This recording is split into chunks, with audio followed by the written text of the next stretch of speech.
সেদিন বিকেলে বান্দরবানের পাহাড়ি রাস্তায় বৃষ্টিটা সবে থেমেছে। শহরতলির এই এলাকাটা তার শীতল বাতাস আর উঁচুনিচু পথের জন্য পরিচিত। প্রধান সড়কটা তখনও ভেজা, মাটির সোদা গন্ধ আর পেট্রোলের ধোঁয়া মিলেমিশে একাকার। যানবাহনের ভিড়ের মধ্যে একটা সাধারণ কালো রঙের গাড়ি খুব ধীরে এগিয়ে যাচ্ছিল পুলিশের চেকপোস্টের দিকে। স্টিয়ারিংয়ের পেছনে বসেছিলেন ৩০-এর কোঠায় এক নারী। তার মুখটা স্নিগ্ধ, চোখে শান্ত দৃষ্টি আর মাথায় পরিপাটি করে পরা গা নীল রঙের হিজাব। তার নাম আলেয়া বেগম। গ্রামের সবাই তাকে আলেয়া আপা বা মাদ্রাসার হুজুর মা বলে ডাকে। তিনি কোরআন শেখান আর তার ধৈর্যের কথা সবার মুখে মুখে ফেরে। কিন্তু খুব কম মানুষই জানে, এই কোমলতার আড়ালে তিনি পূর্বপুরুষদের কাছ থেকে পাওয়া এক আধ্যাত্মিক জ্ঞান বহন করেন, যা এই অঞ্চলে ইলমিবাতিন বা গুপ্তজ্ঞান নামে পরিচিত। এই জ্ঞান এক বিরল আধ্যাত্মিক সাধনা, যা মানুষকে শারীরিক বিপদ থেকে রক্ষা করতে পারে, যদি তার উদ্দেশ্য সৎ আর অন্তর নির্মল থাকে। আজ আলেয়া চিম্বুক পাহাড়ের উপরের একটা ছোট মাদ্রাসা থেকে পড়িয়ে ফিরছিলেন। গাড়ির পেছনের সিটে কয়েকটা ধর্মীয় বই আর একটা ছোট কাঠের বাক্স রাখা। বাক্সটার ভেতরে তার বাবার রেখে যাওয়া একটা পুরনো কিতাব। তার বাবা একজন পীর সাহেব ছিলেন, যিনি নিজেও উচ্চস্তরের আধ্যাত্মিক ক্ষমতার অধিকারী হয়েও অত্যন্ত বিনয়ী জীবনযাপন করতেন। চেকপোস্টের সামনে কয়েকজন পুলিশ দাঁড়িয়ে একের পর এক গাড়ি থামাচ্ছিল। তাদের মধ্যে একজনের উর্দিটা একটু এলোমেলো, আর কথা বলার ভঙ্গিটাও বেশ কর্কশ। এলাকার লোকজন তাকে চেনে। Sub inspector Karim Chowdhury, traffic পুলিশের একজন কর্মকর্তা, যিনি চালকদের সাথে, বিশেষ করে নারী চালকদের সাথে প্রায় অধ্যত্বপূর্ণ আচরণ করেন। ওই কালো গাড়ি সাইডে লাগান, সাইডে। করিম চৌধুরী হাত নেড়ে উঁচু গলায় চিৎকার করে উঠলেন। আলেয়া, যিনি নিজের দিক থেকে কোনো ভুল করেননি, শান্তভাবে গাড়িটা রাস্তার পাশে দাঁড় করালেন। তিনি জানালার কাচ নামিয়ে বিনয়ের সঙ্গে হাসলেন। আসসালামু আলাইকুম স্যার। কোনো সাহায্যে আসতে পারি? গাড়ির কাগজপত্র, লাইসেন্স, রেজিস্ট্রেশন সব বের করুন। তাড়াতাড়ি। করিম চৌধুরী কোনো ভূমিকা ছাড়াই হুকুম দিলেন। আলেয়া শান্তভাবে সব কাগজপত্র তার হাতে তুলে দিলেন। করিম চৌধুরী সেগুলোর দিকে এক পলক তাকিয়ে গাড়ির ভেতরের দিকে চোখ বোলালেন। আপনি জানেন এটা অফিসিয়াল চেকিং চলছে? কোত্থেকে আসা হচ্ছে? আমি একটা মাদ্রাসা থেকে ফিরছি স্যার। নিচে আমার বাড়িতে যাব, আলেয়া নরম গলায় উত্তর দিলেন। করিম চৌধুরী ধীরে ধীরে মাথা নাড়লেন, কিন্তু তার মুখে একটা বিদ্রূপের হাসি লেগেই ছিল। মাদ্রাসা? হু? জানেন তো, এই এলাকায় অনেকেই ভুয়া কাগজপত্র নিয়ে ঘোরে। আমাকে ভালোভাবে চেক করতে হবে কি? তিনি রেজিস্ট্রেশন কার্ডটার দিকে অনেকক্ষণ তাকিয়ে থেকে থুতনিতে হাত বোলালেন। এই গাড়িটা কার নামে? আমার মরহুম স্বামীর নামে স্যার। আমি নাম পরিবর্তনের জন্য আবেদন করেছি। কিন্তু বিআরটিএতে প্রক্রিয়াটা এখনও চলছে, আলেয়া সততার সাথেই বললেন। করিম চৌধুরী একটা তাচ্ছিল্যের শব্দ করলেন। পুরনো অজুহাত। অনেকেই এই কথা বলে।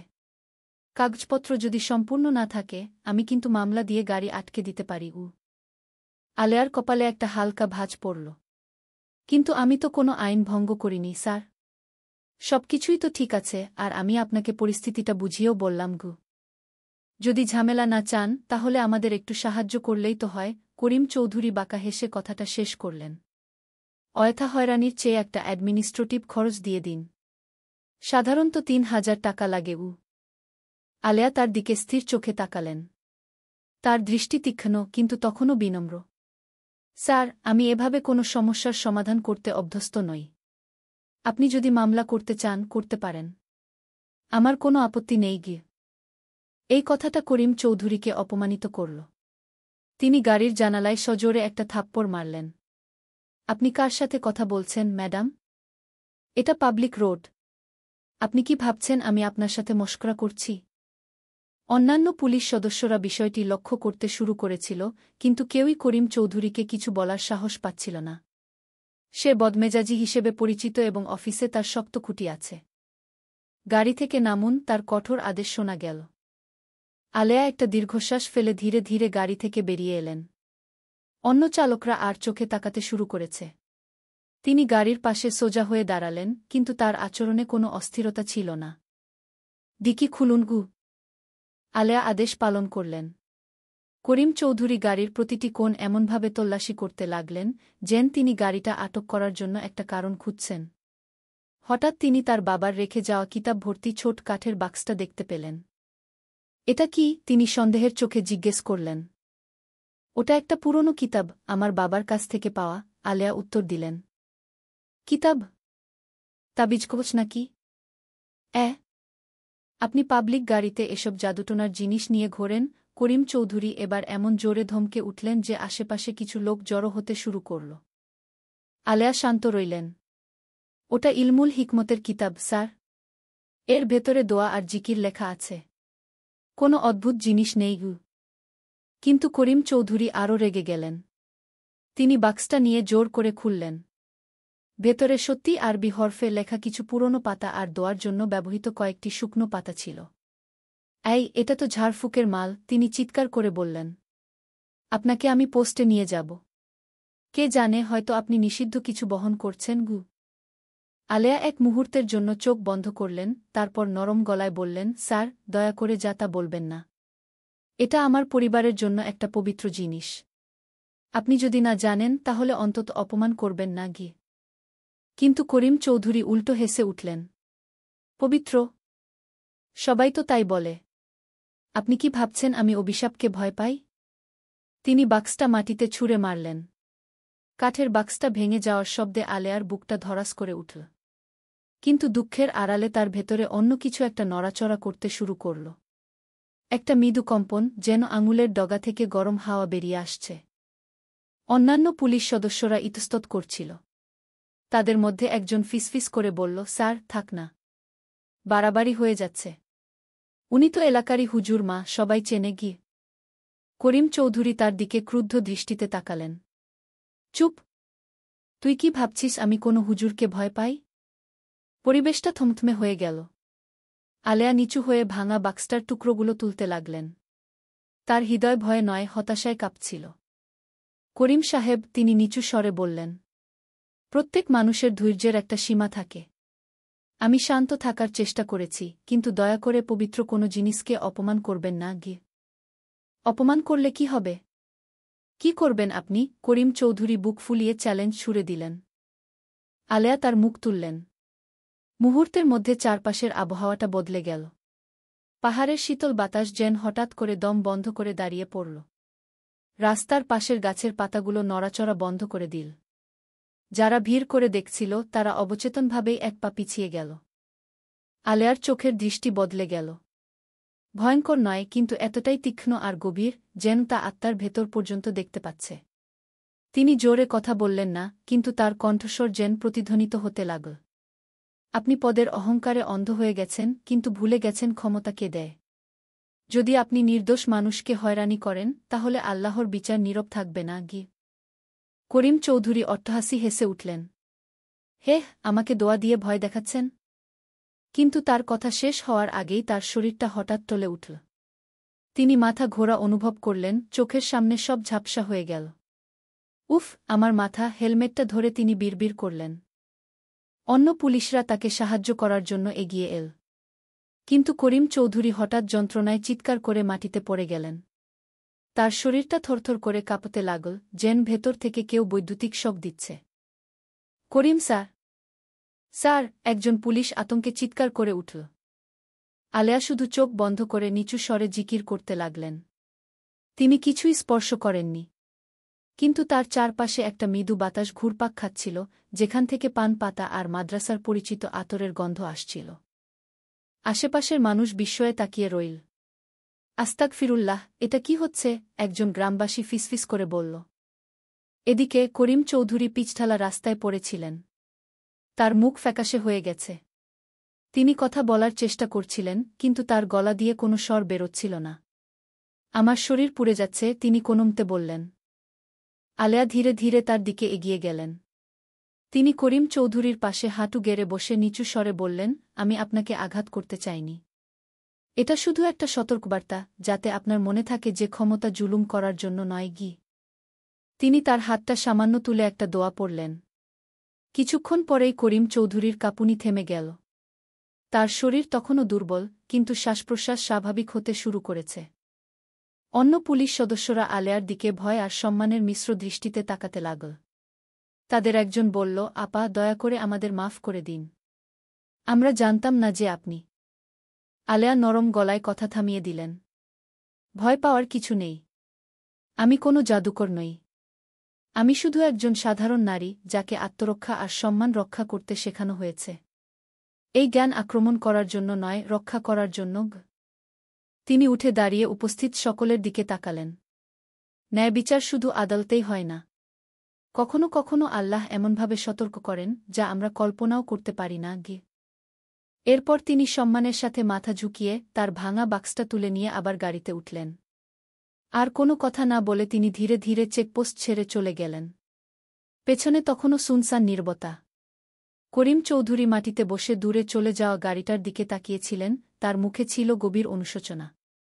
জীবনে প্রথমবারের মতো তিনি নিজেকে ক্ষুদ্র অনুভব করলেন। সেই রাতেই একজন অহংকারী পুলিশকে জব্দ করা হুজুর মার খবর ফেসবুক আর হোয়াটসঅ্যাপ গ্রুপে দাবানলের মতো ছড়িয়ে পড়ল। কেউ বলল এটা অলৌকিক ঘটনা, কেউ বলল এটা কর্মফল।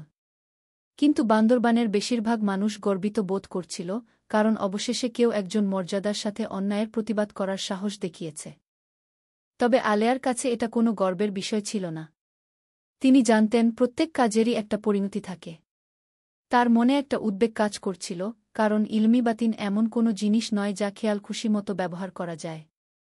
এশার নামাজ শেষ করে তিনি তার কাঠের বাড়ির বারান্দায় বসলেন। পাহাড়ের মৃদু বাতাস বইছিল, কিন্তু তার মনটা ভারী হয়েছিল। তিনি তার ভাঙা কিতাবটা খুললেন এবং বাবার শেখানো দোয়াগুলো পড়তে লাগলেন। ইয়া আল্লাহ, তিনি নিচু স্বরে ফিসফিস করলেন, যদি আমি আজ সীমা লঙ্ঘন করে থাকি, তবে আমাকে ক্ষমা করুন। আমাকে অহংকার আর দম্ভ থেকে রক্ষা করুন। এই গানকে কেবল ভালোর জন্য ব্যবহার করার তৌফিক দিন, প্রতিশোধের জন্য নয়। হালকা আলোর নিচে কিতাবের পাতাগুলো যেন তার দোয়ার জবাবে আলতো করে কেঁপে উঠল। বাইরে ঝিনি পোকার শব্দ শান্ত রাতকে সঙ্গ দিচ্ছিল। কিন্তু দূরে নিচু রাস্তায় একটা পুলিশের টহল গাড়ির শব্দ শোনা গেল। ভেতরে কে ছিল তা জানা নেই, কিন্তু আলেয়া বুঝতে পারছিলেন বিকেলের ঘটনাটা এখনও শেষ হয়নি। এর একটা অপ্রত্যাশিত প্রতিক্রিয়া আসতে চলেছে। পরদিন সকালে বান্দরবানের বাতাসটা অন্য দিনের চেয়ে বেশি শান্ত ছিল। সূর্য সবে পাহাড়ের পেছন থেকে উকি দিয়েছে, চা বাগানের উপর ঝুলে থাকা পাতলা কুয়াশা ভেদ করে তার আলো ছড়িয়ে পড়ছে। কিন্তু বান্দরবান সদর থানার ভেতরে পরিবেশটা ছিল থমথমে। বেশ কয়েকজন পুলিশ সদস্য ইতিমধ্যে মাঝের ঘরে জড়ো হয়েছে। সাব ইন্সপেক্টর করিম চৌধুরী এক কোণার চেয়ারে বসেছিলেন, তার মুখটা তখনও ফ্যাকাসে। তার সামনে থানার officer in charge OC Farid Ahmed গম্ভীর মুখে তাকিয়েছিলেন। প্রথম থেকে আবার সবটা খুলে বলুন, ফরিদ আহমেদ শান্ত কিন্তু দ্বিগলায় নির্দেশ দিলেন। করিম চৌধুরী মাথা নিচু করলেন। আমি শুধু চেকপোস্টের দায়িত্ব পালন করছিলাম, স্যার। ওই মহিলার গাড়িটা থামালাম। কাগজপত্র পরীক্ষা করছিলাম। কিন্তু তার কাছে একটা অদ্ভুত বাক্স ছিল। ওটা খোলার পর আমি আর কিছু মনে করতে পারছি না। হঠাৎ আমার শরীর গরম হয়ে গেল, মাথা ঘুরতে লাগল, আর তারপর আমি পড়ে গেলাম। ফরিদ আহমেদ একটা দীর্ঘশ্বাস ফেললেন। আর আপনি অভিযোগ করছেন যে তিনি আপনার উপর কিছু করেছেন? করিম চৌধুরী ইতস্তত করলেন। আমি জানি না, স্যার। কিন্তু আমার মনে হচ্ছে তিনি কালো জাদু ব্যবহার করেছেন। কিছুক্ষণের জন্য ঘরটা হয়ে গেল। একজন কনস্টেবল যোগ করল, স্যার, অনেক গ্রামবাসী ঘটনাটা দেখেছে। তারা বলছে আলেয়া আপা কিছুই করেননি, শুধু জিকির করছিলেন। কিন্তু হঠাৎ করেই করিম স্যার নিজেই পড়ে যান। ফরিদ আহমেদ টেবিলে টোকা দিলেন। আমরা শুধু কথায় বিশ্বাস করতে পারি না। কিন্তু ঘটনাটা এখন আলোচনার বিষয় হয়ে দাঁড়িয়েছে। আমি ওপর মহল থেকে ফোন পেয়েছি। ঘটনার ভিডিওটা ভাইরাল হয়ে গেছে। কাল রাত থেকেই সোশ্যাল মিডিয়ায় ছড়াচ্ছে।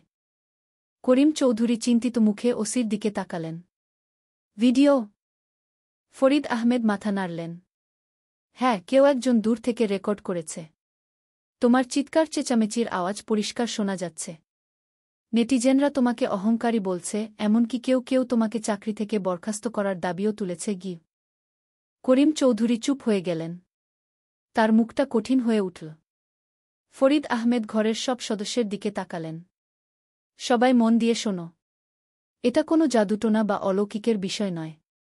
এটা আমাদের বাহিনীর সম্মানের প্রশ্ন। আমি চাই না মাঠে আর কেউ ক্ষমতার অপব্যবহার করুক।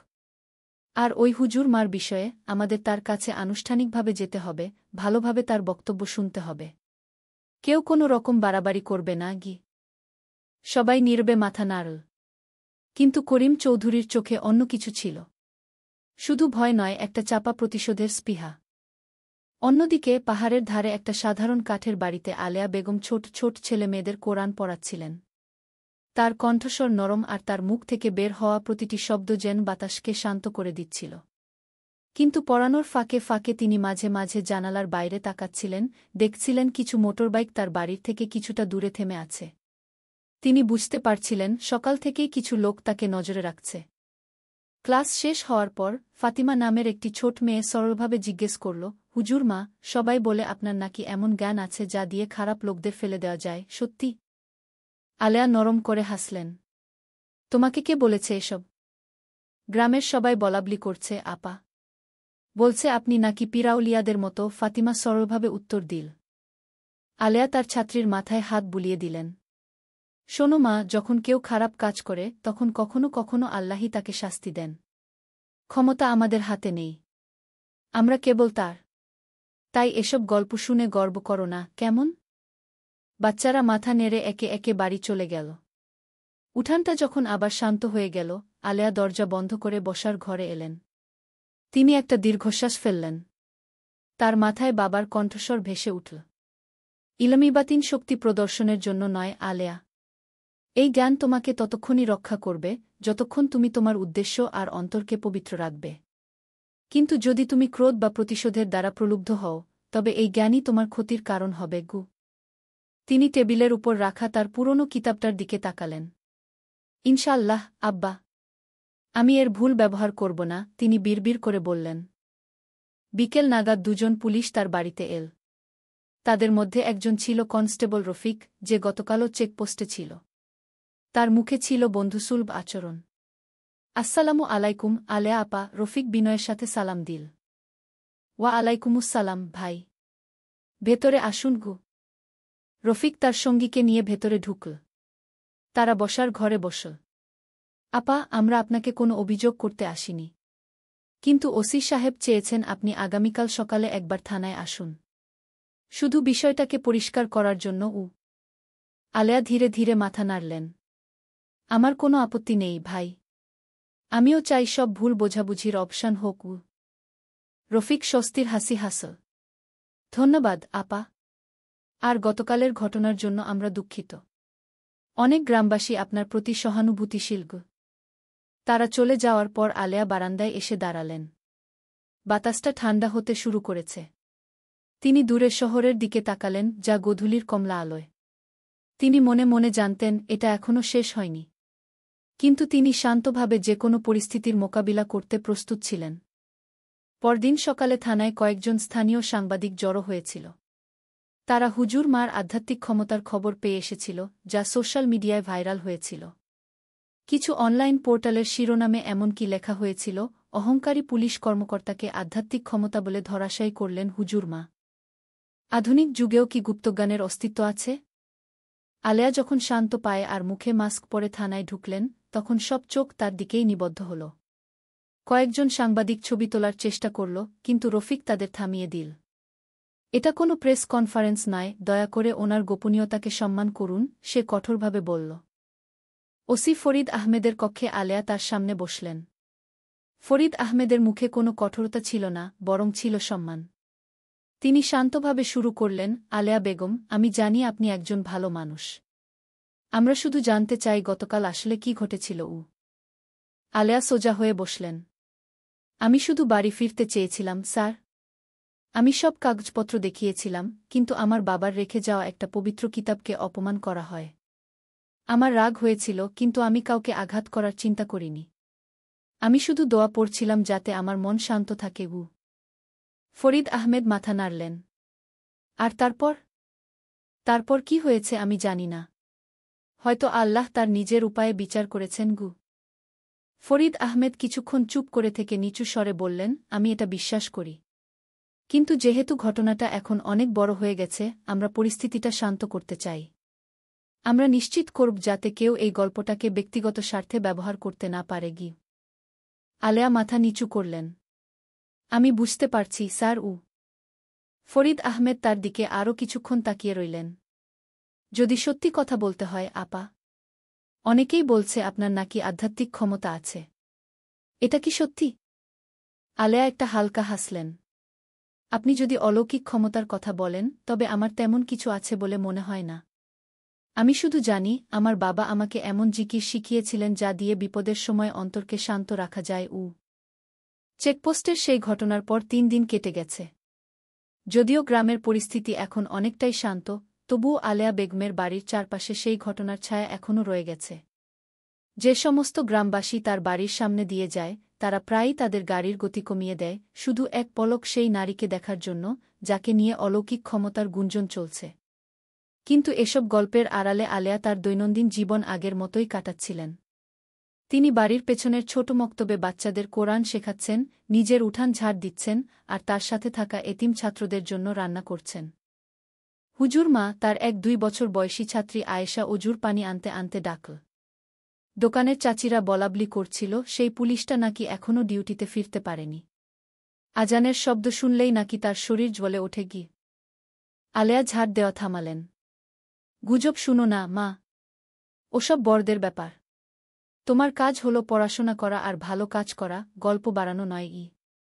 আয়েশা মাথা নাড়ল, কিন্তু তার চোখে ছিল গভীর কৌতূহল। কিন্তু ওরা বলছিল হুজুর মার কাছে নাকি এমন ইলম আছে যা দিয়ে খারাপ লোকেরা ভয় পায়। আলেয়া মৃদু হাসলেন। জ্ঞান মানুষকে ভয় দেখানোর জন্য নয়। যার কাছে জ্ঞান থাকে তার আল্লাহকে আরও বেশি ভয় করা উচিত। কারণ ভুল ব্যবহার করলে সেটা নিজের দিকেই ফিরে আসে গি। তিনি আকাশের দিকে তাকালেন। মেঘগুলো আবার ঘন হতে শুরু করেছে। তার চোখে একটা উদ্বেগের ছায়া ছিল যা তিনি লুকাতে পারছিলেন না। কারণ তিনি জানতেন সেদিন যা ঘটেছিল তা কেবল একটা কাকতালীয় ঘটনা ছিল না। ওটা ছিল একটা সতর্কবার্তা। সেই বিকেলে আসরের নামাজ শেষ করার পর এক বয়স্ক লোক সাধারণ পোশাকে তার বাড়িতে এলেন। তার মাথায় ছিল কালো টুপি আর হাতে কাঠের লাঠি। তার চেহারায় ছিল এক ধরনের গাম্ভীর্য। তিনি ছিলেন পীর সাহেব আনোয়ার শাহ, আলেয়ার বাবার গুরু, এবং তিনি আলেয়াকে ইলমি বাতিনের প্রাথমিক শিক্ষা দিয়েছিলেন। আসসালামু আলাইকুম আলেয়া, তিনি নরম গলায় বললেন। আলেয়া অবাক হয়ে গেলেন। ওয়া আলাইকুমুসসালাম পীর সাহেব। আস্তাগফিরুল্লাহ। আমি ভাবতেই পারিনি আপনি আসবেন গু। আনোয়ার শাহ মৃদু হাসলেন। আমি সেই চেকপোস্টের ঘটনা শুনেছি। এটা কি সত্যি যে তুমি অনিচ্ছাকৃতভাবে তোমার ভেতরের শক্তিকে ব্যবহার করেছ? আলেয়া মাথা নিচু করলেন। আমার কোনো উদ্দেশ্য ছিল না হুজুর। আমি শুধু দোয়া করছিলাম, কিন্তু হয়তো রাগের কারণে সেই শক্তি বাইরে বেরিয়ে এসেছে গি। বংশপরম্পরায় পাওয়া জ্ঞানের তো বিপদ মা, আনোয়ার শাহ ধীরে ধীরে বললেন। এই জ্ঞান ইচ্ছার সাথে মিশে থাকে।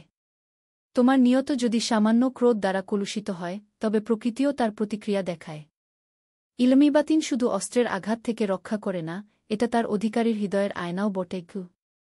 আলেয়া একটা দীর্ঘশ্বাস ফেললেন। আমি ভয় পাচ্ছি হুজুর। ভয় পাচ্ছি লোকে আমাকে অহংকারী ভাববে বা ভুল বুঝবে গু। অহংকার ততক্ষণ আসবে না যতক্ষণ তুমি নিজেকে নিয়ে সচেতন থাকবে।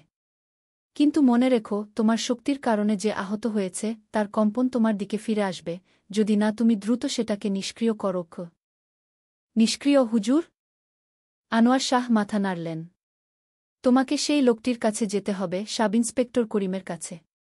তাকে সঠিক প্রমাণ করার জন্য নয়, বরং তাকে মন থেকে ক্ষমা করার জন্য। কেবল এভাবেই শক্তির এই শৃঙ্খল ভাঙা সম্ভব।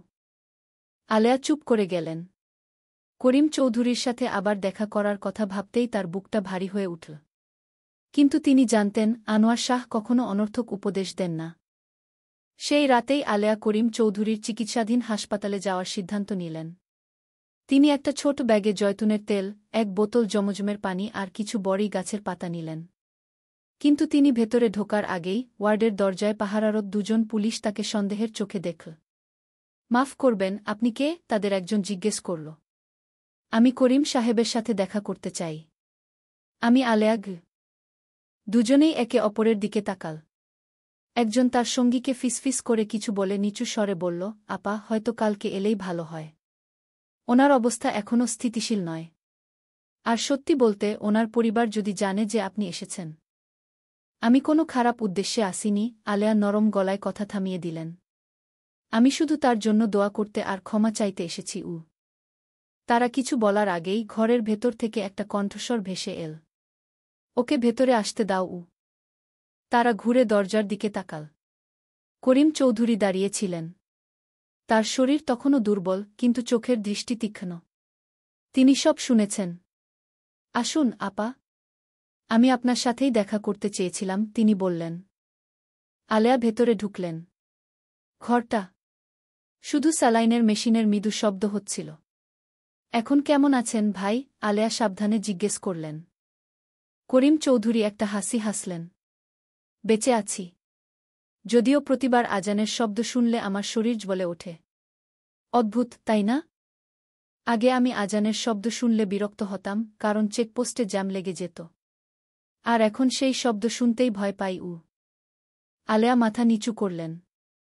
আমি দুঃখিত ভাই, আমি আপনাকে আঘাত করতে চাইনি। যা হয়েছে তা আমার আবেগ নিয়ন্ত্রণ করতে না পারার কারণে। তাহলে এটা সত্যিই আপনার কারণে হয়েছে? করিম চৌধুরী নিচু স্বরে জিজ্ঞেস করলেন।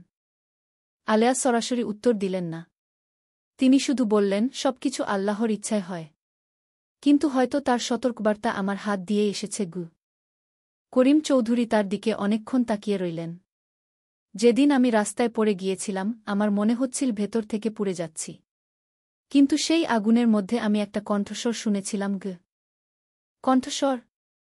হ্যাঁ, একটা কণ্ঠ বলছিল, সৎ লোকের উপর জুলুম করিস না। আমি ভেবেছিলাম ওটা আমার। কিন্তু এখনও সেই কণ্ঠস্বরটা আমার কানে বাজে। আলেয়া তার দিকে করুণার দৃষ্টিতে তাকালেন। তিনি জানতেন ওটা কোনো ছিল না। এটাই ছিল ইলমি বাতিনের প্রতিক্রিয়া। যে কেউ এর কম্পনের শিকার হয়, সে তার নিজের ভেতরের অপরাধবোধের প্রতিধ্বনি অনুভব করে। করিম সাহেব, তিনি নরম গলায় বললেন, আপনি যদি সুস্থ হতে চান, তবে শরীরের নয়, হৃদয়ের চিকিৎসা প্রয়োজন। আপনি যাদের কষ্ট দিয়েছেন তাদের ক্ষমা করুন এবং যা ঘটেছে তা মেনে নিন। করিম চৌধুরী চুপ করে রইলেন। তার অজান্তেই চোখ দিয়ে পানি গড়িয়ে পড়ল। আমি লজ্জিত আপা। আমি ভাবতাম আমার অনেক ক্ষমতা। কিন্তু একটা দোয়া আমাকে অসহায় করে দিল। আলেয়া জমজমের পানির বোতলটা টেবিলের উপর রাখলেন। বিসমিল্লাহ বলে এটা পান করুন। আমি দোয়া করি আল্লাহ আপনাকে শান্তি দিন। আমি আপনার জন্য একটা বিশেষ দোয়া পড়ার অনুমতি চাই, যা এই কম্পনটাকে শান্ত করবে। করিম চৌধুরী ধীরে ধীরে মাথা নাড়লেন। আলেয়া চোখ বন্ধ করে নরম গলায় ছোট ছোট আয়াত পড়তে শুরু করলেন। ঘরের বাতাসটা উষ্ণ হয়ে উঠল। করিম চৌধুরী অনুভব করলেন তার বুকের উপর থেকে একটা ভারী বোঝা ধীরে ধীরে সরে যাচ্ছে। দোয়া শেষ হওয়ার পর তার মুখটা আগের চেয়ে অনেক শান্ত দেখাচ্ছিল। ধন্যবাদ আপা, তিনি ভাঙা গলায় বললেন। আজ রাত থেকে আমি ট্রাফিক পুলিশের চাকরি ছেড়ে দিচ্ছি। আমি কমিউনিটি পুলিশিং বিভাগে বদলি হতে চাই। আমাকে আমার ভুলের প্রায়শ্চিত্ত করতে হবে। আলেয়া হাসলেন। এটাই প্রমাণ করে যে আল্লাহ এখনও আপনাকে ভালোবাসেন। পরিবর্তনের জন্য কখনো দেরি হয় না। হাসপাতাল থেকে ফেরার পর সেই রাতে আলেয়া একটা স্বপ্ন দেখলেন। তিনি দেখলেন তার বাবা সাদা পোশাকে কুয়াশার মাঝে দাঁড়িয়ে আছেন। আমার মেয়ে, কণ্ঠস্বরটা ছিল নরম কিন্তু যে জ্ঞান তুমি বহন করছ তা শক্তির উত্তরাধিকার নয়, আমান্তের উত্তরাধিকার। এটা পথ দেখানোর জন্য ব্যবহার করবে, প্রতিশোধের জন্য নয়। আলেয়া স্বপ্নে কাঁদতে লাগলেন। আব্বা, আমি ভয় পাচ্ছি, আমি পারব না। পারবে যতক্ষণ তোমার হৃদয় আল্লাহর থাকবে। যখন তার ঘুম ভাঙল, তখন ফজরের সময় প্রায় হয়ে এসেছে। ছোট মসজিদ থেকে আজানের নরম শব্দ ভেসে আসছিল। তিনি উঠে অজু করে মৃদু হাসলেন। এমন একটা প্রশান্তি তিনি আগে কখনো অনুভব করেননি। কিন্তু এই শান্তি বেশিদিন স্থায়ী হল না।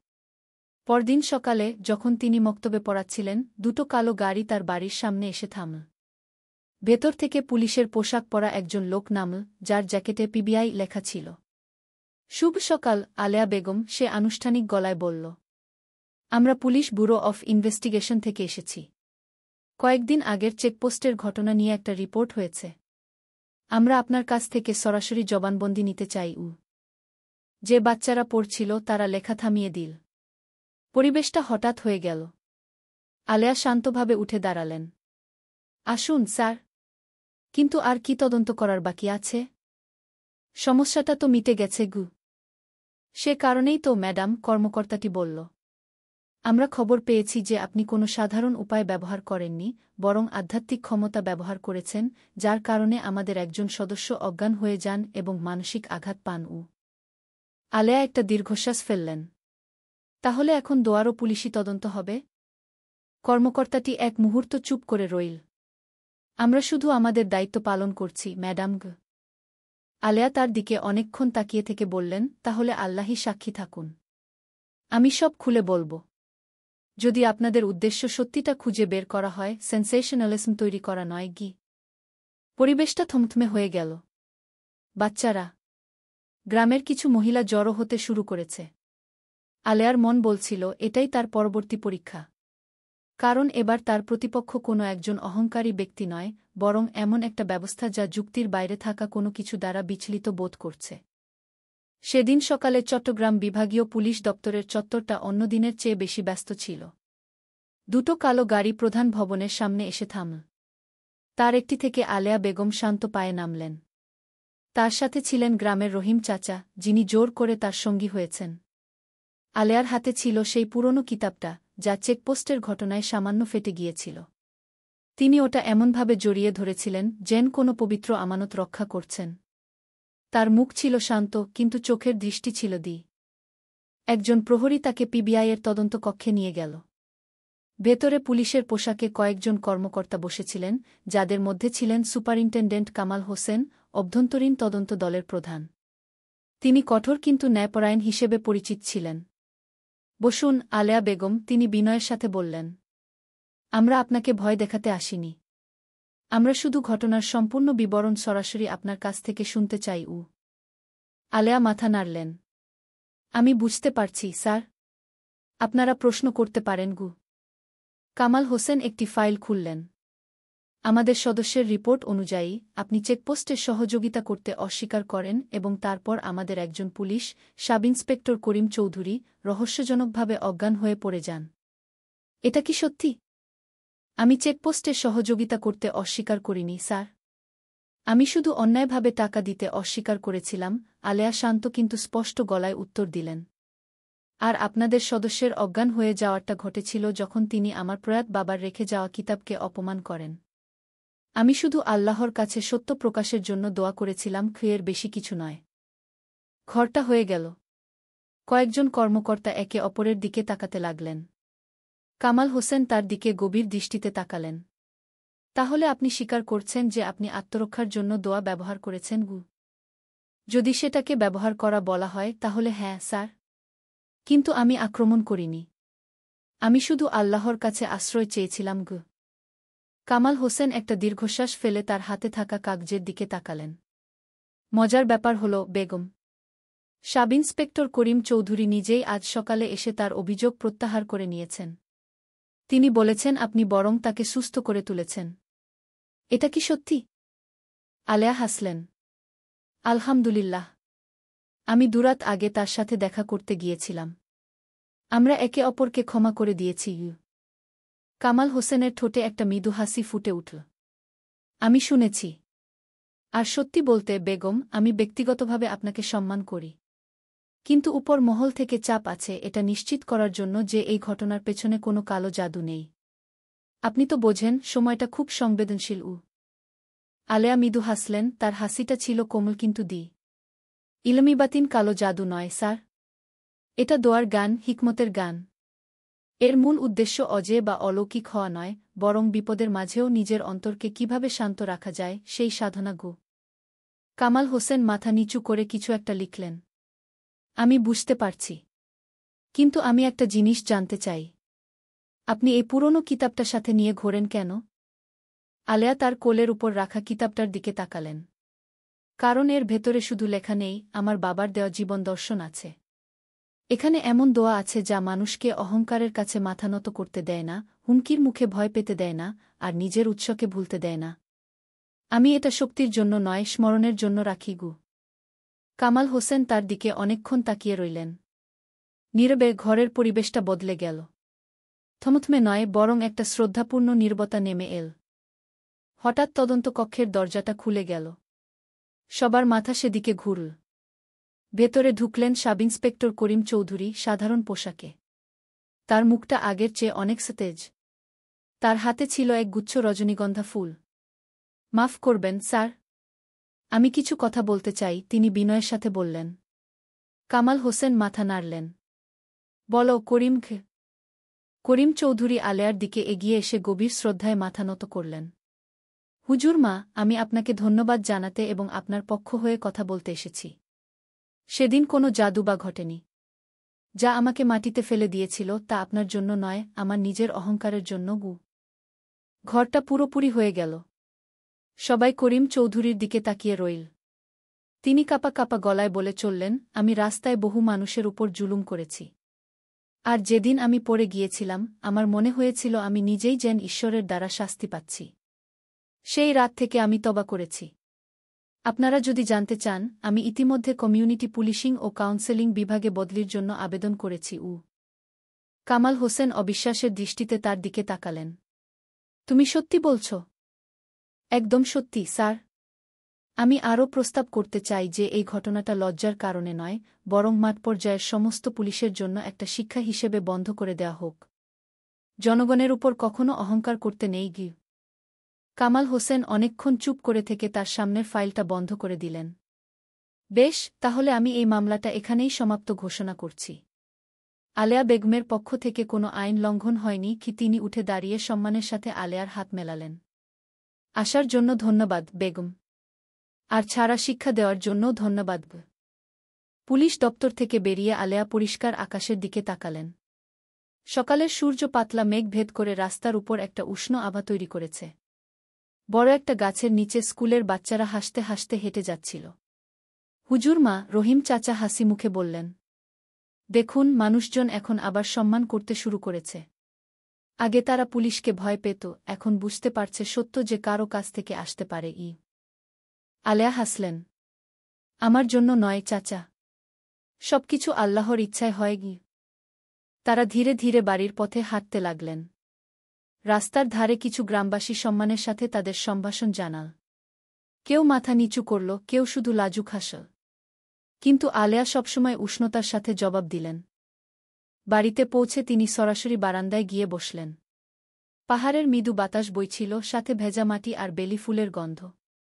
তিনি তার পুরনো কিতাবটা খুললেন, সেই পাতাটা যেখানে চেকপোস্টের ঘটনায় সামান্য ছিঁড়ে গিয়েছিল। সেখানে আরবি এবং বাংলা অক্ষরে লেখা ছিল, প্রকৃত ইলমিবাতিন তা নয় যা শরীরকে অজেয় করে, বরং তা যা হৃদয়কে অবিচল রাখে, যদিও সারা দুনিয়া আক্রমণ করে। কি? আলেয়া বাক্যটার দিকে অনেকক্ষণ তাকিয়ে থেকে মৃদু হাসলেন। আব্বা, আপনি ঠিকই বলেছিলেন, তিনি বিড়বিড় করলেন। তারপর তিনি চোখ বন্ধ করে নিচু স্বরে জিকির করতে শুরু করলেন। সেই জিকিরের মাঝে যারা তাকে কষ্ট দিয়েছিল তাদের মুখগুলো একে একে ভেসে উঠল। তিনি এক এক করে সবাইকে ক্ষমা করে দিলেন, যতক্ষণ না তার হৃদয়টা পুরোপুরি হালকা হয়ে গেল। কয়েক মাস পর সেই ঘটনাটা বান্দরবানে একটা অনুপ্রেরণার গল্প হয়ে উঠল। অনেক পুলিশ সদস্যের আচরণ জনগণের প্রতি বদলে গেল। রাস্তার চেকপোস্টগুলো আরও ভদ্র, স্বচ্ছ এবং নীতিসম্মত হয়ে উঠল। অন্যদিকে আলেয়া তার সাদামাটা জীবন চালিয়ে যেতে লাগলেন। তিনি টেলিভিশন এবং সাংবাদিকদের সমস্ত প্রস্তাব প্রত্যাখ্যান করলেন, যারা তার সাক্ষাৎকার নিতে চেয়েছিল। উদ্দেশ্য যদি শুধু ভাইরাল হওয়া হয়, তাহলে জ্ঞানের বরকত হারিয়ে যায়। যখনই তাকে আসার জন্য অনুরোধ করা হতো, তিনি এটাই বলতেন। তবে যখনই কোনো গ্রামবাসী দোয়া বা সুরক্ষার জন্য তার কাছে আসত, আলেয়া কখনো ফেরাতেন না। তিনি তার শক্তি কাউকে ভয় দেখানোর জন্য ব্যবহার করতেন না, শুধু শান্ত করার জন্য করতেন। ছাত্রদের মধ্যে তিনি আর শক্তিশালী হুজুর মা হিসেবে পরিচিত রইলেন না, বরং আলেয়া আপা, অন্তরের রক্ষক হিসেবে পরিচিত হলেন। এমন একজন নারী যিনি প্রমাণ করেছেন যে প্রকৃত শক্তি অজেয় শরীর থেকে আসে না, আসে প্রশস্ত হৃদয় থেকে। আর সেই শান্ত রাতগুলোতে, যখন পাহাড়ের বাতাস আবার বইতে শুরু করত এবং তার বাড়ির পেছনের ছোট মক্তব থেকে আজানের ধ্বনি ভেসে আসত, আলেয়া সবসময় দোয়ার মাঝে নিচু স্বরে ফিসফিস করতেন, ইয়া আল্লাহ, আমাকে মানুষ জয় করার শক্তি দিও না। আমাকে নিজের মনকে জয় করার শক্তি দাও।